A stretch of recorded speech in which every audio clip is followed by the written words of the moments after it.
Hello, তোমরা সবাই কেমন আছো? আজ ঘুম থেকে উঠেই প্রস্তুতি নিয়ে ফেললাম আর তাড়াতাড়ি করে রেডি হয়ে গেলাম।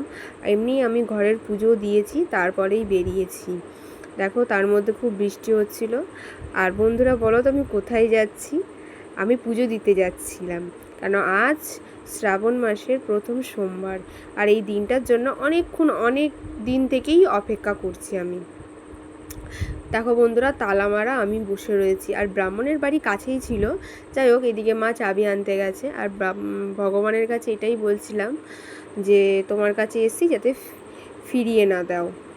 এদিকে আমার মা চাবি এনে তালাটা খুলে দিল। এদিকে অনেকেই পুজো দিয়েছে, আর এই যে আমার বাবা। তারপরে বন্ধুরা আমিও পুজো দিলাম। আর সত্যি ভাবতে পারিনি যে এতটাই ভালোভাবে শান্তিভাবে পুজো দিতে পারবো, কারণ যখনই পুজো দিই তখনই অনেক লোকজন থাকে, আর মন্দিরে তো লোক থাকবেই, সবাই পুজো দিতে আসে। কিন্তু আমি এমন টাইমে পুজো দিতে গেছিলাম, তখন কাউকে আমি দেখিনি। ঘন্টার পর ঘন্টা পুজো দিয়েছি, আর তাড়াহুড়ো কোনো নেই, কিছু না। আর সবাই থাকলে একটু তাড়াহুড়ো থাকে বন্ধুরা।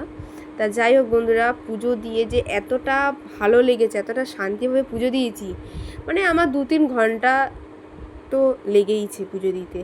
আর বাইরে তো খুবই বৃষ্টি হচ্ছিল।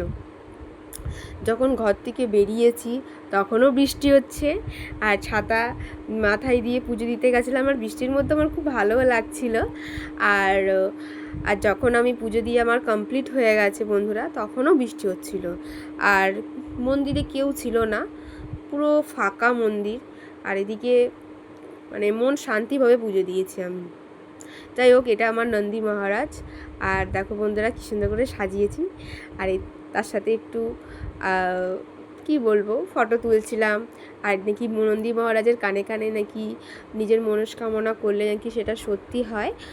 আর তাই আমি কানে কানে একটু বললাম।